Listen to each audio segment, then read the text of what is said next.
Hello students. आज की class में मैं आपको दो लाइन के बीच का डिस्टेंस निकालना बताऊंगा। ठीक है, अलग अलग सिचुएशंस में। तो इससे पहले कि डिस्टेंस के मैं फॉर्मूले डिस्कस करूं, उससे पहले लाइन की जो जनरल फॉर्म होती है वो होती है जी आर वेक्टर बराबर vector a plus lambda times of vector b. A vector उस लाइन के ऊपर के जो पॉइंट्स है, जिस पॉइंट से वो लाइन पास हो रही है उसको शो करता है। बी वेक्टर होते हैं उस लाइन की डायरेक्शन रेशियोज़। अगर हमें दो लाइनें दे रखी हैं तो इन दोनों के नोटेशन को मैं बदल दूंगा। एक में लूँगा A1 B1, दूसरी लाइन के लिए लिखूँगा A2 B2, लेकिन फॉर्म वही होगी। कार्टेशियन फॉर्म में होता है x-x1/A1, y-y1/B1, z-z1/C1। ये जो x y z में से जो माइनस कर रखा होता है वो पॉइंट होता है, चाहे दोनों, चाहे वो x1 y1 z1 है, चाहे वो x2 y2 z2 है, ये पॉइंट हो गया। और A1 B1 C1 पहली लाइन की डायरेक्शन रेशियोज़ हैं और A2 B2 C2 second line की डायरेक्शन रेशियोज़ हैं। अब आता है जी दो लाइन के बीच का अगर हमें शॉर्टेस्ट डिस्टेंस फाइंड करना है तो दो लाइन या तो इंटरसेक्टिंग लाइन होगी, तो इंटरसेक्टिंग होगी तो उनके बीच का डिस्टेंस हो गया जीरो क्योंकि वो टच कर रही है एक दूसरे को। तो या फिर वो लाइन होंगी जी पैरेलल, या फिर वो लाइन होंगी स्क्यू लाइंस। अगर दो लाइन स्क्यू लाइंस हैं, स्क्यू लाइंस वो लाइन होती हैं जो डिफरेंट प्लेन से, डिफरेंट सरफेस से पास करती हैं। जैसे ये एक सरफेस हो गया, इसके अलग एक दूसरा एक और सरफेस हो गया जिसको सरफेस को टच नहीं कर रहा। तो अलग अलग सरफेस से पास होने वाली जो लाइन होती है उनको स्क्यू लाइंस बोलते हैं। जैसे एक लाइन ये होगी, एक लाइन मान ले ये होगी। ठीक है, अब ये टच कर दूँ इन्हें तो इंटरसेक्टिंग लाइन होगी ये, और एक ही प्लेन से पास हो रही हैं लेकिन अलग अलग है। अगर ये लाइन अलग, ये अलग है, वो अलग है, तो इसका मतलब ये दोनों कैसी लाइन होगी जी, स्क्यू लाइंस। इन ये इंटरसेक्टिंग भी नहीं है, पैरेलल भी नहीं है, लेकिन स्क्यू लाइंस हैं। और इनके बीच का डिस्टेंस का मतलब होता है एक ऐसी जो शॉर्टेड डिस्टेंस का मतलब होता है जो परपेंडिकुलर फॉर्म में होगा। तो जो लाइन ऑफ शॉर्टेड डिस्टेंस होता है मतलब इन दोनों इस लाइन पे, इस वाली लाइन पे और इस लाइन पे जो परपेंडिकुलर होगी, वो जो लाइन होगी वो परपेंडिकुलर होगी दोनों पे। तो जो लाइन ऑफ शॉर्टेड डिस्टेंस होगी वो परपेंडिकुलर होगी दोनों स्क्यू लाइंस के ऊपर, ये बात याद रखना। ठीक है, एक नंबर का क्वेश्चन भी आया हुआ था ये। अब आता है जी फॉर्मूला क्या होता है शॉर्टेड डिस्टेंस का, होता है A2 - A1। अगर वेक्टर फॉर्म में दो लाइन दे रखे तो A2 जो वेक्टर पॉइंट वाला, दूसरी लाइन का पॉइंट वाला वेक्टर को घटा दो और डॉट करोगे डायरेक्शन रेशियोज वाले दोनों लाइन के जो वेक्टर है B1 B2 उनकी क्रॉस प्रोडक्ट करोगे, और उस जो क्रॉस प्रोडक्ट करके वेक्टर है उसका मैग्नीट्यूड नीचे लिखोगे और ऊपर लिखोगे मोड, क्योंकि डिस्टेंस पॉजिटिव होता है इतने यूनिट। और अगर इसी को मैं, अगर मैं कार्टेशियन फॉर्म में यूज़ करूँगा, कार्टेशियन फॉर्म में दे रखी है लाइन, तो या तो इनको वेक्टर फॉर्म में बदल लो फिर यही फॉर्मूला लगा दो, आसान तो यही है। लेकिन इन अगर मुझे कार्टेशियन फॉर्म से सीधा डिस्टेंस निकालना है तो उसका फॉर्मूला होता है जी, डिटर्मिनेंट के अंदर आएगा x2 - x1। पहली रो में A2 - A1 का मतलब है पॉइंट्स को घटाना, तो पॉइंट्स यहाँ x2 में से x1 घटेगा, y2 में से y1, z2 में z1, तो पहली रो में लिखना है। सेकंड रो में आएगा जो पहली जो लाइन है उसकी direction ratios A1 B1 C1, और थर्ड रो में आएगा A2 B2 C2, second line की जो डायरेक्शन रेशियोज हैं। तो डायरेक्शन रेशियोज अलग अलग दोनों रो में आएंगे और दोनों पॉइंट्स आपस में घटाएंगे। डिटर्मिनेंट के अंदर इसको एक्सपेंड कर देंगे और नीचे डिवाइड में आएगा रूट के अंदर, स्क्वायर रूट के अंदर जो डायरेक्शन रेशियोज है ABC। तो पहले AB को पकड़ना, तो A1 के साथ B2, अगर A के साथ 1 ले रहा हूँ तो B के साथ 2, और माइनस A के साथ 2 लूँगा तो B के साथ 1। तो A1 B2 - A2 B1 का होल स्क्वायर, AB हो गया। अब आएंगे BC में भी इसी टेक्निक में लगाना, B1 C2, B1 लूँगा तो C2 माइनस B2 लूँगा तो C1 का होल स्क्वायर। उसके बाद C और A, C1A2 - C2A1 का होल स्क्वायर। और इसको मोड में डाल दिया तो पॉजिटिव आएगा डिस्टेंस, क्योंकि डिटरमिनेंट की वैल्यू नेगेटिव आ सकती है, तो उसको पॉजिटिव में लेना है। और अगर दो लाइन इंटरसेक्ट करेंगे एक दूसरे के साथ तो आप सबको पता है शॉर्टेड डिस्टेंस क्या हो गया, जीरो। शॉर्टेड डिस्टेंस जीरो मतलब ये वैल्यू जीरो कब आएगी, जब नोमरेटर जीरो होगा, तो इसकी वैल्यू ये जीरो हो जाएगी, या इसका जो नोमरेटर की वैल्यू डिटरमिनेंट की वैल्यू वो जीरो हो जाएगी। तो वो कंडीशन लिख दी कि दो लाइन इंटरसेक्ट कब तब करेंगे जब उनके ऊपर नोमरेटर की वेक्टर फॉर्म है तो वेक्टर फॉर्म में जो नोमरेटर है उसकी वैल्यू जीरो, और कार्टेशियन फॉर्म है तो कार्टेशियन फॉर्म में जो नोमरेटर है उसकी वैल्यू जीरो। क्लियर है यहाँ तक। अब आता है अगर दो लाइन पैरेलल है, पैरेलल लाइंस है, तो पैरेलल लाइन होती हैं जिसमें ये जो B1 और B2 वेक्टर ये अलग अलग नहीं होते, एक ही होते हैं, क्योंकि डायरेक्शन रेशियोज, पैरेलल लाइन की डायरेक्शन रेशियोज या तो इक्वली होती हैं या प्रोपोर्शनल होती हैं, और प्रोपोर्शनल है तो वो लैम्डा और म्यू में हो गया। तो इसका मतलब बी वेक्टर ये मैच करेगा दोनों लाइन का, तो बी वेक्टर एक ही होगा। तो उस केस में आएगा बी वेक्टर जो दोनों का सेम वेक्टर होगा, उसकी क्रॉस करेंगे दोनों वेक्टर के डिफरेंस से, A2 - A1 वेक्टर के डिफरेंस से क्रॉस करेंगे। ये डिटरमिनेंट वाले तरीके से आई बता आपको पता है ये कैसे करते हैं, उसका मैग्नीट्यूड और जो नीचे बी वेक्टर है उसका मैग्नीट्यूड से डिवाइड करेंगे। ये पैरेलल लाइन के बीच का डिस्टेंस का फॉर्मूला हो गया। क्लियर है यहाँ तक। कैसे क्वेश्चन करोगे वो देखो।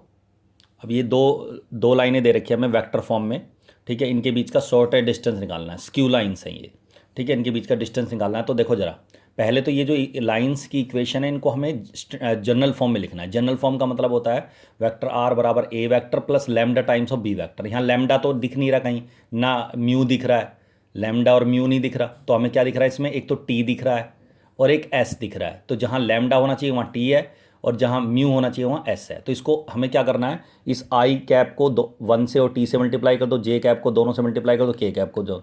तो बिना जो टी वाली रकम है उसको एक साथ लिख दो, आई कैप माइनस 2 जे कैप प्लस 3 के कैप अलग लिख दिया वेक्टर में ब्रैकेट में, प्लस टी कॉमन निकाल लिया, तो टी कॉमन निकालें तो माइनस आई कैप प्लस जे कैप और माइनस का 2 के कैप, ये अलग वेक्टर हो जाएगा। इसी तरह सेकेंड लाइन में 1 से आई को करेंगे तो आई कैप, -1 को जे से करेंगे माइनस जे, और -1 से करेंगे के को तो माइनस का के। ये हो गया आपका this one, plus S common निकालेंगे तो आ जाएगा आई कैप प्लस 2 जे कैप माइनस 2 के कैप। तो मतलब इन दोनों को ढंग से लिख लिया, इक्वेशन ऑफ लाइन को प्रॉपरली लिख दिया। तो ये आपको पता है ये पॉइंट को शो कर रहा है पहली लाइन के, और ये उसका डायरेक्शन रेशियोज होगी। सेकंड लाइन का ये पॉइंट हो गया, ये इसकी डायरेक्शन रेशियोज होगी। अब हमें क्या करना है, फॉर्मूला लगाना है, इनको लेट कर लो, इसको A1 ले लो, इसको B1, इसको A2, इसको B2, लेट कर लिया हमने वेक्टर को इनको। अब पहला स्टेप है शॉर्टेड डिस्टेंस का, A2 माइनस A1 निकालेंगे तो A2 में से इसे घटाएंगे तो I से I कैंसिल हो जाएगा, I माइनस I कैंसिल हो जाएगा 0, J में से इसको घटाएंगे तो प्लस का J हो जाएगा, माइनस K में से 3K घटाएंगे तो माइनस का 4K। उसके बाद इन दोनों की क्रॉस प्रोडक्ट करेंगे, मैंने आपको बता रखा है क्रॉस प्रोडक्ट करते हैं डिटरमिनेंट वाले तरीके से। पहली रो में आई कैप जे कैप के कैप आता है, सेकंड रो में आएगा जो B1 वेक्टर के कोफिशिएंट्स हैं आई कैप जे कैप और के कैप के, वो लिखेंगे -1 1 -2, और सेकंड रो में आएगा 1 2 -2। इसको एक्सपेंड कर देंगे तो प्लस आई कैप डिटरमिनेंट की वैल्यू जैसे निकालते हैं, माइनस का 2 और प्लस का 4, +2 आ जाएगा, माइनस का जे इंटू आ जाएगा प्लस का 2 और प्लस का 2, +2 और +2 हो जाएगा 4। तो माइनस तो आता ही है, plus minus plus, plus minus j था तो 4J हो जाएगा, और के साथ आ जाएगा माइनस का 2 और -1 दैट इज़ -3। तो ये आ जाएगा, ये वेक्टर आ गया। अब शॉर्टेड डिस्टेंस का फॉर्मूला होता है A2 minus A1 dot B1 cross B2, और नीचे B1 क्रॉस B2 का मैग्नीट्यूड, ऊपर मोड लिखना है, ये मैग्नीट्यूड है। तो A2 माइनस A1 ये वेक्टर था, क्रॉस करके ये वेक्टर आए, डॉट करेंगे ऊपर दोनों की मोड के अंदर, और B1 क्रॉस B2 इसका मैग्नीट्यूड होगा 2 का स्क्वायर माइनस 4 का स्क्वायर प्लस -3 का स्क्वायर। ठीक है, 4 हो गया 16 हो जाएगा, और -3 का स्क्वायर 9 हो गया।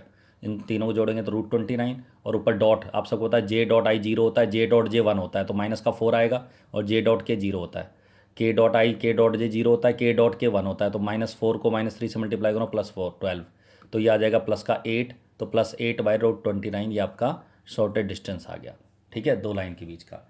अगर वेक्टर फॉर्म में है तो ये फॉर्मूला अप्लाई करोगे, और कार्टेशियन फॉर्म में तो जो मैंने आपको डिटरमिनेंट वाला फॉर्मूला बताया वो अप्लाई करोगे, या फिर उन कार्टेशियन फॉर्म जो इक्वेशन ऑफ लाइन की जो कार्टेशियन फॉर्म में दे रखी है लाइन की इक्वेशन, उनको ऐसे वेक्टर फॉर्म में बदल लो। वेक्टर फॉर्म में लिखने के बाद यही फॉर्मूला अप्लाई कर लो, ईजी तो यही पड़ेगा, ये वाला फॉर्मूला अप्लाई करना। ठीक है, अब जी मैं सबसे इंपॉर्टेंट क्वेश्चन करवा रहा हूँ इस टॉपिक का, लाइन वाला जो टॉपिक है सबसे इंपॉर्टेंट क्वेश्चन है ये। क्वेश्चन ये है कि find the equation of A line passes through a point, जो किसी एक पॉइंट से पास हो रहा है, that is the question number आपका ये 13। ठीक है, तो ये कह रहा है बोर्ड में भी इस साल भी आया हुआ था, find the vector and cartesian equation of line passes through the point 1 1 1 and perpendicular to the 2 lines. ये 2 लाइन गिवन है, इन दोनों के ऊपर परपेंडिकुलर है। ऊपर वाला क्वेश्चन वही है, find the vector equation line passing through this point and perpendicular to these 2 lines, और एक सोल्ड एग्जाम्पल भी है आपका। तो यही इस तरह का क्वेश्चन आया हुआ है। तो अगर हमें ऐसा कोई इक्वेशन निकालनी लाइन की जो 2 लाइन पे परपेंडिकुलर हो, तो सबसे पहले तो आप कोई भी फॉर्मूला लगा सकते हो, वेक्टर या कार्टेशियन।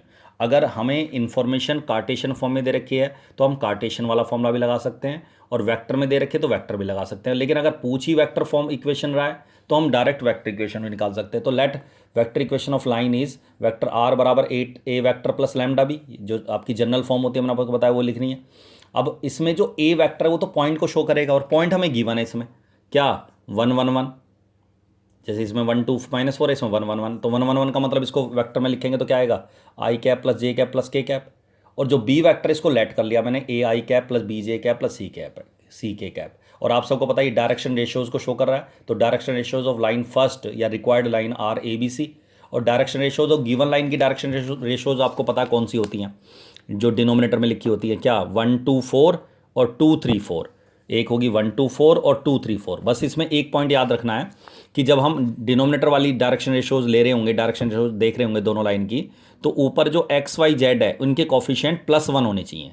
मतलब कि ऊपर कॉफिशिएंट, अब इसमें एक्स वाई जेड का कॉफिशिएंट 1 है, यहाँ भी इन तीनों का +1 है, तो इसका मतलब ये सही इक्वेशन लिखी हुई है, तो इनमें कोई दिक्कत नहीं है। लेकिन अगर मान लें यहाँ y-3 की जगह होता 3 - y, तो माइनस कॉमन निकाल के उस माइनस को मैं 2 के साथ लिखता -2, तो उस केस में डायरेक्शन रेशोज हो जाती 1 - 2 4।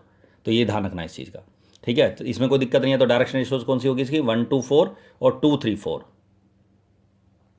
उसके बाद तो डायरेक्शन रेशो 1 2 4 2 3 4 लिख दी। अब हमें दे रखा है कि ये वाली जो लाइन है, रिक्वायर्ड लाइन, उन दोनों पे परपेंडिकुलर है। मतलब ये वाली लाइन इस जिसकी डायरेक्शन रेशोज ये है फर्स्ट लाइन, उस पर भी गिवन लाइन जो है उसके ऊपर परपेंडिकुलर है, और ये वाली लाइन इस पे भी परपेंडिकुलर, जिसकी डायरेक्शन रेशोज 2 3 4 है।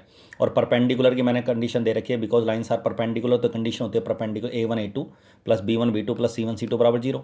मतलब कि ABC के साथ 1 2 3 4 की मल्टीप्लाई करो तो ये आ जाएगा, आपकी इक्वेशन आ जाएगी। इसी तरह ABC के साथ 2 3 4 लूँगा तो A1 A2 मतलब 2A + 3B + 4C = 0। अब ये जो ABC की दो इक्वेशन आई हैं, इनको मुझे सोल्व करके ABC की वैल्यू निकालनी है। अब गड़बड़ी इस क्वेश्चन में ये है कि दो इक्वेशन से मैं ABC 3 वैल्यू नहीं फाइंड कर सकता। दो इक्वेशन से 3 वैल्यू नहीं फाइंड कर सकता। हाँ, 3 इक्वेशन होती और 3 वैल्यू फाइंड करनी होती तो आराम से कर लेता मैं। लेकिन ये दोनों जो इक्वेशन है वो होमोजीनियस इक्वेशन है। होमोजीनियस इक्वेशन होती है जिनमें कांस्टेंट वैल्यू 0 होती है, ठीक है। कांस्टेंट वैल्यू मतलब constant value is equal to में जो होता है कांस्टेंट वैल्यू नहीं होती, या यूं कह दो कांस्टेंट वैल्यू 0 होती है, तो उसको हम कहेंगे होमोजीनियस इक्वेशन। तो अगर कोई दो इक्वेशन होमोजीनियस है तो हम ABC की वैल्यू डायरेक्ट नहीं निकाल सकते, लेकिन ABC की रेशियो निकाल सकते हैं। और रेशियो निकालने का ये तरीका होता है, फॉर्मूला होता है जो मैं बता रहा हूं।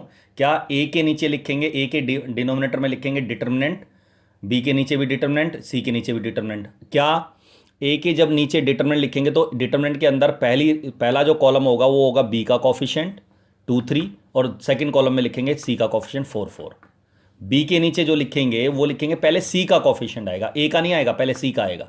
सी का कॉफिशिएंट पहले आएगा, फिर बी का ए का कॉफिशिएंट आएगा 1 2। बी को दबा लो, बी को हटा दो, तो जो सी का कॉफिशिएंट है आपका, तो ठीक है, पहले फर्स्ट कॉलम आएगा सी का कॉफिशिएंट, फिर आएगा ए का कॉफिशिएंट, ठीक है। इसी तरह सी के नीचे आएगा ए का कॉफिशिएंट पहले कॉलम में और बी के कॉफिशिएंट सेकंड कॉलम में। और इन डिटरमिनेंट को वैल्यू कैसे निकालते हैं जी, सबको पता है। 8 2 4 = 8 -12 दैट इज -4, 8 - 4 4, 3 - 4 -1। इसको एम लेट कर लिया, क्योंकि अभी भी मैं ऐसे नहीं कह सकता ए -4 के बराबर है, ऐसे डिवाइड डिनोमिनेटर वाली वैल्यू को बराबर रख ही नहीं सकता, तो इसको एम लेट कर लिया मैंने। तो जब मैं इस वैल्यू को एक बार इसके बराबर रखूँगा तो क्रॉस मल्टीप्लाई करके ए की वैल्यू आएगी -4m, इसको इसके बराबर रखो m के बराबर, तो b की वैल्यू 4m और c की वैल्यू आएगी -m। तो ये ABC की वैल्यू m रेशियोज हैं ये, तो ABC की वैल्यू प्रोपोर्शनल आ गई, m फॉर्म में आ गई। तो B वेक्टर जो आएगा वो आएगा जी आपका -4m i cap + 4m j cap -m k cap. m इसमें से -m कॉमन निकाल लिया तो ये आ जाएगा 4i कैप -4 j कैप और +k कैप। अब इस ए वेक्टर तो हमने शुरू में पता था पॉइंट वाला, इसमें यहाँ रख दो आर वेक्टर बराबर ए वेक्टर की जगह लिख दो आई कैप + जे कैप + के कैप, ये पॉइंट। और बी वेक्टर की जगह हमने अभी जो फाइंड किया है बी वेक्टर की जगह ये रख दो -m टाइम दिस, और ये -m लैम्डा के साथ मिलके एक नया कांस्टेंट बना देगा, दैट इज म्यू, या फिर इसको λ1 ले लो और यहाँ लिख दो लैम्डा बराबर क्या होगा, λ1 × -m, इन दोनों की मल्टीप्लाई लैम्डा के बराबर आ जाएगी, या म्यू लिख दो। तो ये आपका आंसर आ गया, this is the vector equation of line. इसको कार्टेशियन में लिखना हो तो क्या आसान है, एक्स में से जो आई कैप इस वेक्टर का जो, क्योंकि ये पॉइंट है, ये पॉइंट को शो कर रहा है, तो आई जे के की कोफिशिएंट क्या 1 1 1, पॉइंट हमें दे रखा 1 1 1 है, तो एक्स में से 1 घटाओ, वाई में से 1, जेड में से 1, और नीचे आएगा डायरेक्शन रेशियोज, और डायरेक्शन रेशियोज हमने निकाल ही थी क्या, 4 -4 1, ये डायरेक्शन रेशियोज है। तो ये कार्टेशियन इक्वेशन ऑफ लाइन आ गई। तो ये इस तरीके से कोई भी लाइन की इक्वेशन निकालनी हो जो किसी दो गिवन लाइन के ऊपर परपेंडिकुलर हो, चाहे वो जो गिवन लाइन है, चाहे वो कई बार हमें कार्टेशियन फॉर्म में दे रखी होंगी, कई बार हमें ऐसे वेक्टर फॉर्म में दे रखी होंगी। तो बात वही है, वेक्टर फॉर्म में जो लैम्डा के बाद होता है ये डायरेक्शन रेशियोज होता है, म्यू के बाद जो होता है डायरेक्शन रेशियोज होती हैं ये, तो इनको यूज़ कर लो कैसे ही, ठीक है ना। चलो आज की क्लास में इतना ही, अगली क्लास में प्लेन के बारे में डिस्कशन करेंगे, दैट्स ऑल।